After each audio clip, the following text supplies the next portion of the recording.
영국의 혁명 1932년 8월 29일.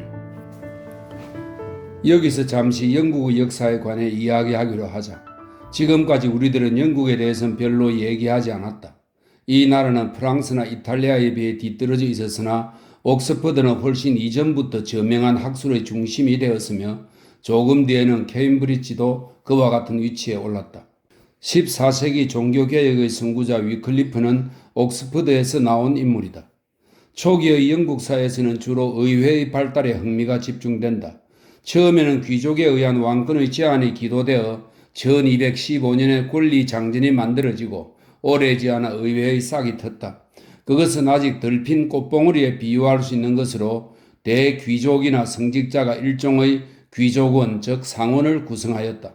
그러나 마지막에는 기사와 중소지주에다가 약간의 도시 대표자를 추구해서 이루어진 선거제에 의한 평의회가 한층 큰 세력을 갖게 되어 이 평의회가 발달해서 오늘날의 하원이 되었다. 두 평의회와 의원은 전부 지주와 부유층으로 이루어져 하원까지도 소수의 부유한 지주, 상인만을 대표하는 데 불과했다. 처음에 하원은 거의 권력이 없었지만 국왕에 대해 청원하고 고충을 탄원하여 점차 과세 제도를 간섭하므로 하원의 협조를 거치지 않으면 조세를 신설하거나 징수하기가 어려워 국왕이 과세를 결정할 때는 그들의 의견을 물어 동의를 얻는 것이 관례였다. 어느 시대에나 돈의 힘이란 큰 것이어서 의회, 특히 하원은 힘을 확장하여 그 세력과 권한을 강화했고 이에 따라 국왕과 하원은 때때로 충돌했다. 그러나 아직 의회의 힘은 미약했으므로 튜드가는 대대로 영리한 절대군주를 배출하여 의회와 무리하게 맞서는 것을 피했다. 영국은 대륙에서처럼 가열된 종교 분쟁은 없이 지나갔으나 종교상의 투쟁이나 집단적 폭동, 박해에 의해는 수없이 많았고 헤아릴 수 없이 많은 여자들이 마녀로 낙인 찍혀 산채로 화형을 당했다.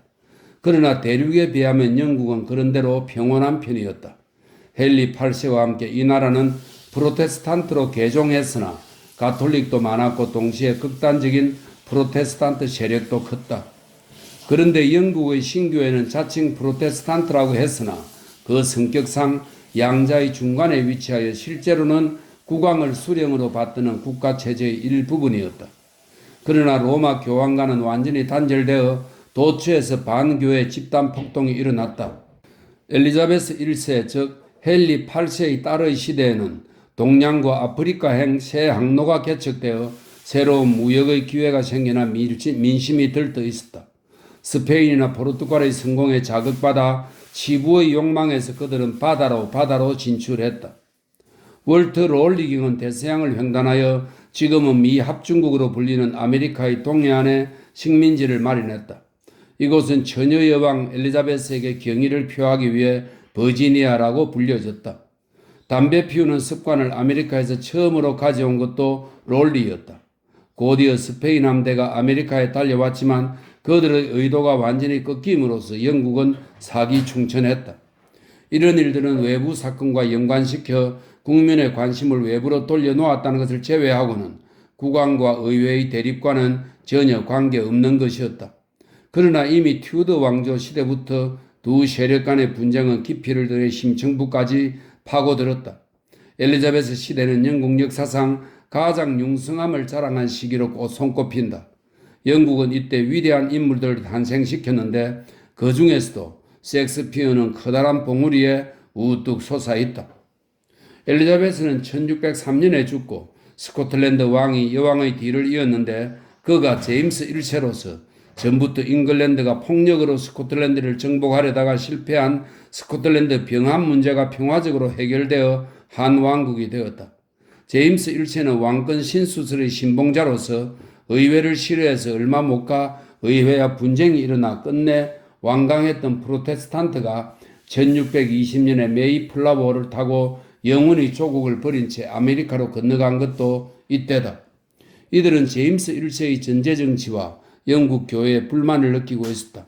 아메리카 북부 해안의 어떤 곳에 상륙하여 그곳을 뉴 프리머스라고 이름 지었다.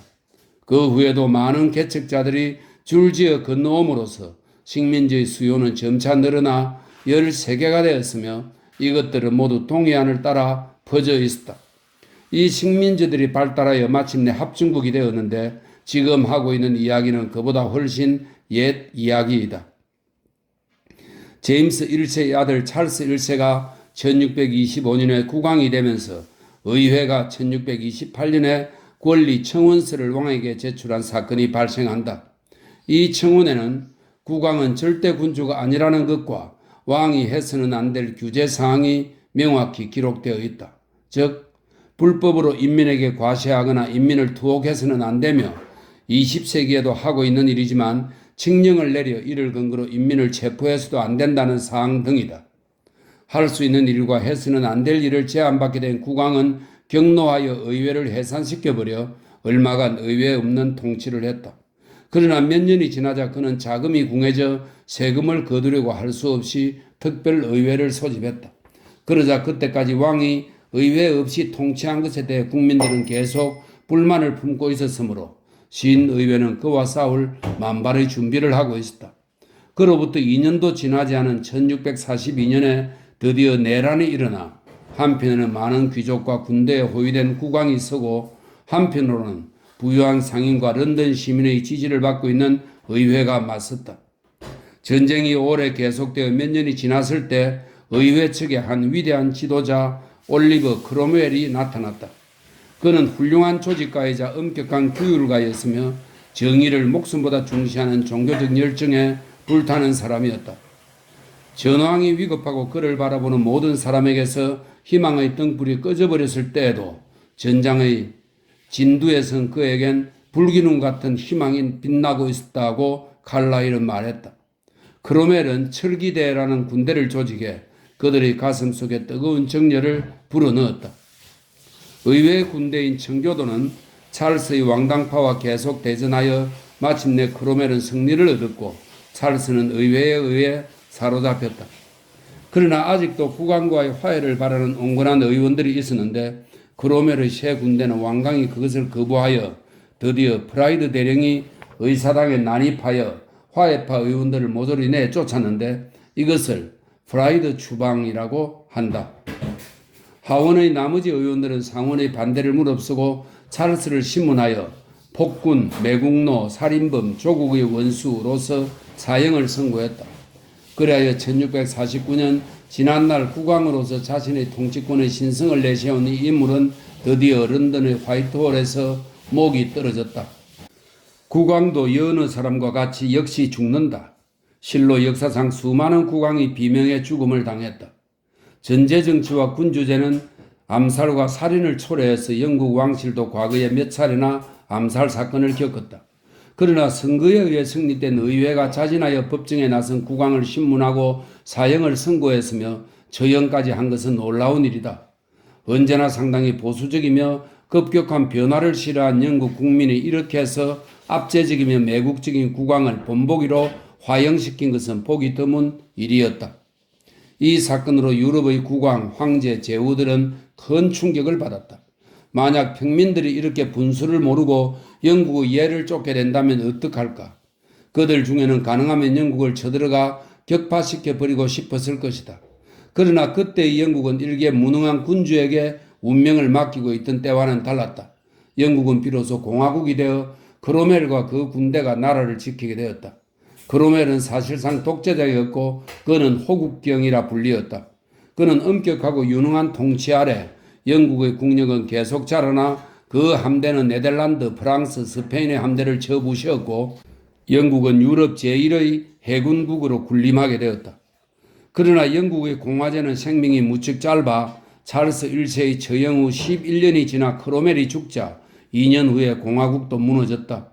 이때 외국으로 도망가 있던 찰스 1세의 아들이 돌아와 대환영 속에 왕관을 쓰고 찰스 2세의 임을 선언했다.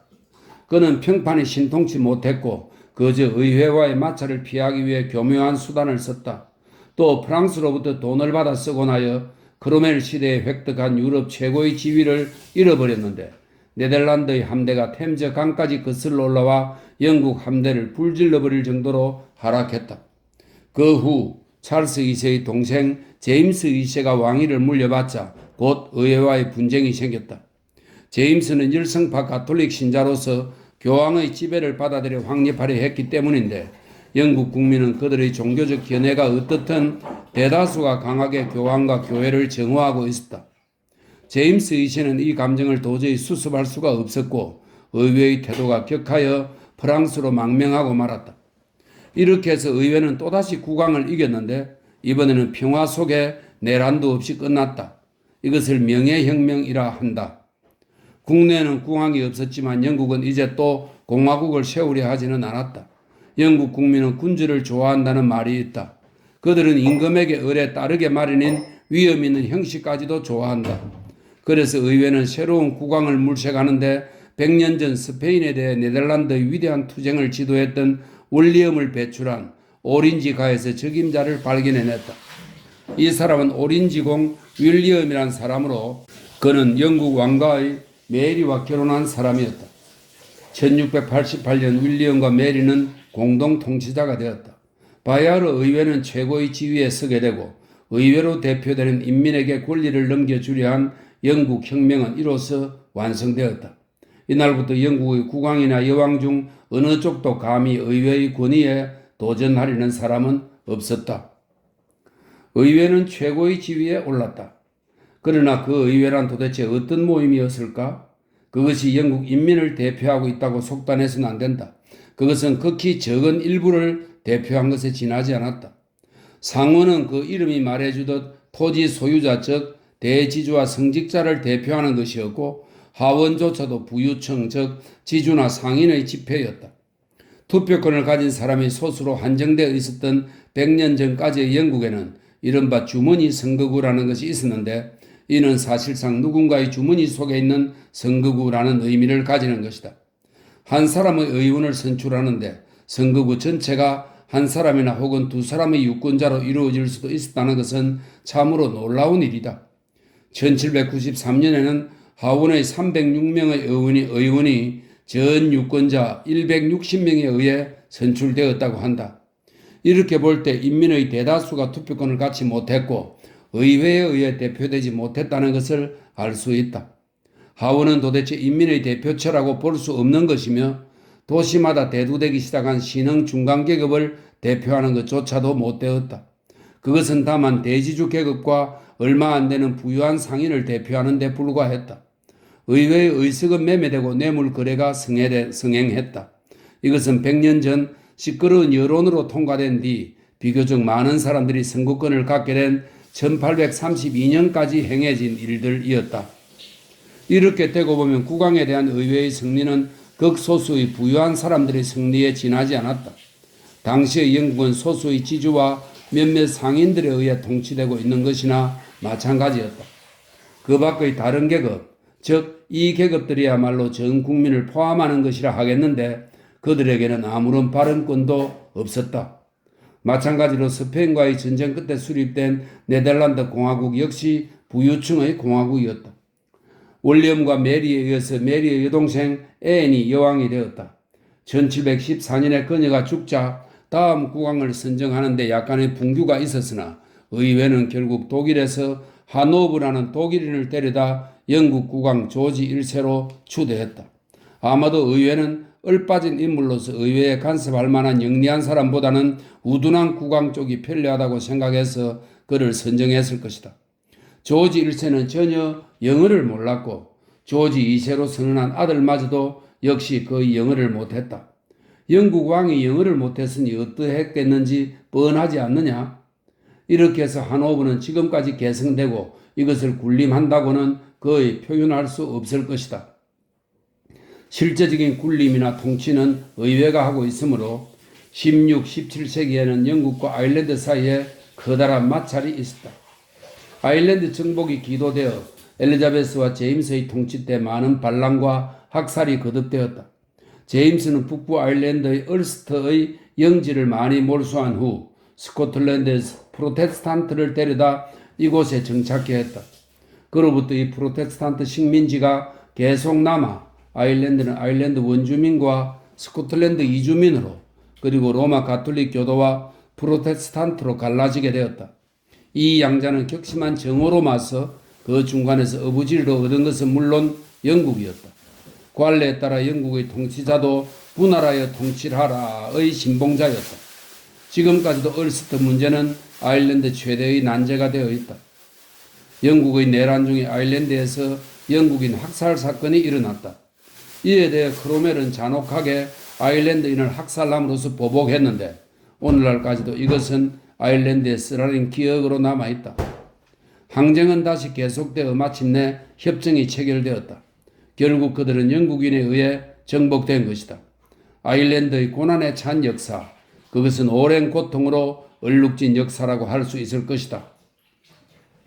글리브 여행기를 쓴 조나단 스위프트가 이 무렵, 즉 1667년부터 1745년까지 살았다는 것은 주목할 만한 일일지 모른다. 이 책은 어린이를 위한 고전이지만 그것은 사실상 그 시대의 영국에 대한 신랄한 풍자였다.